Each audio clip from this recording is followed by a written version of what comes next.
முருகாச்சரணம். அனைவருக்கும் வணக்கம். இன்றைய ஆன்மீக பதிவாக நம்ம பார்க்க போகிறது சித்திரை மாத கிருத்திகை நட்சத்திரத்தன்னைக்கு முருகப்பெருமானை நம்ம இந்த மாதிரி வழிபட்டோம் அப்படின்னா நமக்கு அனைத்து நன்மைகளும் கிடைக்கும். அது எந்த மாதிரியான வழிபாடு, அதை பற்றின சில ஆன்மீக தகவல் தான் நான் இன்றைக்கி உங்களோட ஷேர் பண்ணிக்க போகிறேன். தமிழ் கடவுளான முருகப்பெருமானுக்கு கிழமைகளில் செவ்வாய்க்கிழமை, திதிகளில் சஷ்டி திதி, நட்சத்திரங்களில் கிருத்திகை நட்சத்திரம் மிகவும் சிறந்தது அப்படின்னு சொல்லுவாங்க. இந்த நட்சத்திர நாட்களில் முருகப்பெருமானை நம்ம வழிபடுறதால முருகப்பெருமானுடைய பரிபூர்ண அருள் நமக்கு வாழ்க்கையில் கிடைக்கும். இந்த அன்னைக்கு விரதம் இருந்து வழிபடுறவங்களுடைய வாழ்க்கையெல்லாம் முருகப்பெருமான் எவ்வளோ உச்சத்தில் வச்சுருக்காரு அப்படிங்கிறத அவங்கள போய் நீங்கள் கேட்டிங்கன்னா சிறப்பான பதில்கள் கிடைக்கும். அதே மாதிரி இந்த கிருத்திகை விரதமும் துன்பம் போக்கும் சிறப்பான விரதம் அப்படின்னே சொல்லலாம். கிருத்திகை நட்சத்திரத்தன்னைக்கு சில குறிப்பிட்ட முறையில் நம்ம முருகப்பெருமானை வழிபட்டோம் அப்படின்னா முருகன்கிட்ட நம்ம முன் வச்ச வேண்டுதல்கள் எல்லாமே நிறைவேறிடும் அப்படிங்கிறது தான் உண்மை. முருகன் வேற வேல் வேற அப்படிங்கிறது கிடையாது. முருகனுக்குரிய நாட்களில் வேல் வழிபாடு செய்கிறது மிகவும் சிறப்பானது. கொஞ்சம் சின்ன அளவில் வேல் இருந்தால் கூட உங்ககிட்ட இருந்தால் கூட போதும், சிறப்பான பலன்கள் தரும். அதாவது இந்த கார்த்திகை விரதம் அப்படிங்கிறது சிவபெருமானுடைய நெற்றிக்கண்ணிலிருந்து தோன்றிய 6 தீப்பொறிகளிலிருந்து முருகப்பெருமான் தோன்றினார் அப்படின்னு சொல்லுவாங்க. இந்த 6 குழந்தைகளையும் கார்த்திகை பெண்கள் 6 பேர் வளர்த்தாங்க. முருகப்பெருமானை சரவண பொய்கையிலிருந்து எடுத்து வளர்த்த கார்த்திகை பெண்களை சிறப்பிக்கும் வகையில்தான் சிவபெருமான் அவர்களுக்கு இந்த சிவபெருமான் அவங்களுடைய பேர்லேயே கார்த்திகேயன் அப்படின்னு பேர் வச்சிருக்கார் முருகப்பெருமானுக்கு. அவர்களுடைய நாளாகிய கிருத்திகை நட்சத்திரத்தன்னைக்கு விரதம் இருந்து முருகனை வழிபடுறவங்க இன்னல்கள் அனைத்தும் நீங்கி வாழ்வில் சகல செல்வங்களும் பெற்று வாழ்வாங்க அப்படின்னு வரம் கொடுத்துருக்காரு. அவ்வளவு சிறப்புமிக்க நாளில் நம்மளும் விரதம் இருந்து நம்மளுடைய குழந்தைகளுக்காகவும் நம்மளுடைய வம்சங்களுக்காகவும் நம்ம வேண்டிக்கணும். அந்த விரதம் எப்படி இருக்கிறது? கிருத்திகை விரதம் வாங்க பார்த்துடலாம். முருகப்பெருமானுடைய அருள் பெறுவதற்காக கிருத்திகை விரதம் இருக்கிறவங்க காலையிலேயே எழுந்து பிரம்ம முகூர்த்த நேரத்தில் குளிச்சுக்கோங்க. வீட்டு பூஜை அறையை முதல் நாளே சுத்தப்படுத்தி வச்சுக்கோங்க. முருகப்பெருமானுடைய படத்திற்கு முன்னாடி ஷட்கோண கோலம் போட்டுட்டு அவர்களுக்கு, அதாவது உங்ககிட்ட இருந்தது உங்கள் வீட்டுக்கிட்ட கிடச்சிதுன்னா செவ்வரளி பூக்கள் வாங்குங்க. அப்படி இல்லைன்னா இன்றைக்கி என்ன சீசனோ அந்த பூக்களை வாங்கி முருகப்பெருமானுக்கு சாற்றி அழகு பாருங்கள். அதே மாதிரி செண்பகப்பூ கிடச்சா ரொம்ப ரொம்ப விசேஷம் முருகப்பெருமானுக்கு.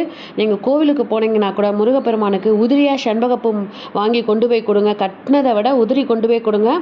அவங்க அதை முருகப்பெருமானுக்கு அர்ச்சனை பண்ணிவிட்டு 4 பேருக்கு அதை கொடுத்துருவாங்க. அது உங்களுக்கும் ரொம்ப ரொம்ப நல்ல பலன்களை தரும். ஸோ அதுக்கப்புறம் பார்த்திங்கன்னா காலையிலேருந்தே நீங்கள் எதுவுமே சாப்பிடாம முருகப்பெருமானுடைய படத்துக்கு முன்னாடி நெய் தீபம், வெத்தலை தீபம் ஏற்றிவிட்டு 6 தீபங்கள் ஏற்றுங்க. அன்றைக்கி வெத்தலை தீபத்தில் ஏற்றிட்டு அன்றைக்கி காலையிலேருந்து எதுவுமே சாப்பிடாம நீங்கள் விரதம் இருந்து அன்றைக்கி மாலையில் முருகன் படத்திற்கு நீங்கள் இலை போட்டு நெய்வேத்தியம் பண்ணுறவங்க படைக்கிறவங்க அந்த மாதிரி பண்ணுங்க. இல்லை அப்படிங்கிறவங்க சர்க்கரை பொங்கல் நெய்வேத்தியம் அல்லது பாசிப்பருப்பு பாயசம் முருகனுக்கு மிகவும் பிடித்தது, அதை வச்சு நெய்வேத்தியம் பண்ணிவிட்டு தூபதீப ஆராதனை காமிச்சிட்டு சஷ்டி கவசம், கந்தகுரு கவசம், வேல்மாறல் பாராயணம் அன்றைக்கி முக்கியமாக நீங்கள் செய்ய வேண்டியது வேலுக்கு அபிஷேகம் செய்யணும்.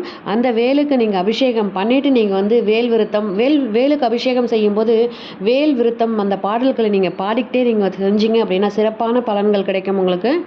அன்றைக்கி ஏதாவது ஒரு இனிப்பு வச்சு நைவேத்தியம் பண்ணிவிடுங்க. மாலையில் பக்கத்தில் இருக்க முருகன் கோயிலுக்கு போயிட்டு வழிபாடு செய்யுங்க. கோயிலுக்கு விட்டு நீங்கள் வெளியில் வரும்போது அங்கே இருக்கிற ஏழைங்களுக்கு தயிர் சாதம் மற்றும் எலுமிச்சை சாதம் இதில் ஏதாவது ஒன்று நீங்கள் அன்னதானம் செஞ்சுட்டு வாங்க. வாழ்க்கையில் முன்னேற்றமான நிகழ்வுகள் உங்களுக்கு நடக்கும்.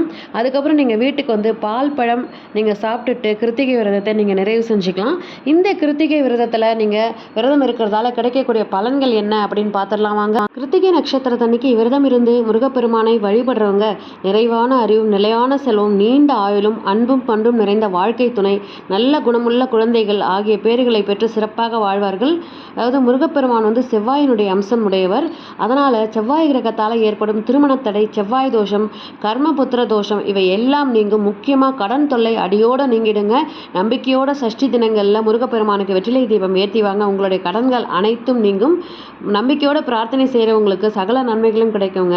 அதே மாதிரி இந்த 19ஆம் தேதி அன்னைக்கு இரவில் வீட்டில் இருக்கும் சுமங்கலி பெண்கள் தூங்காமல் கண் விழித்திருந்து கந்தனுடைய மந்திரங்களை ஜபித்து மறுநாள் ரோகிணி நட்சத்திரத்தன்னைக்கு காலையில் மீண்டும் குளித்து விட்டு வழிபாடுகளை செஞ்சுட்டு முருக பக்தர்களுக்கு கோவிலுக்கு போயிட்டு அன்னதானம் செஞ்சாங்க அப்படின்னா, முக்கியமாக தயிர் சாதம், எலுமிச்சை சாதம் அன்னதானம் செஞ்சாங்க அப்படின்னா அவங்களுடைய வாழ்க்கையில் இருக்கக்கூடிய பிரச்சனைகள் அனைத்தும் நீங்கும். இதனால் நாளைய தினம் 19ஆம் தேதி வரக்கூடிய சித்திரை மாத கிருத்திகை நட்சத்திரத்தை யாருமே தவற விட்டுறாதீங்க.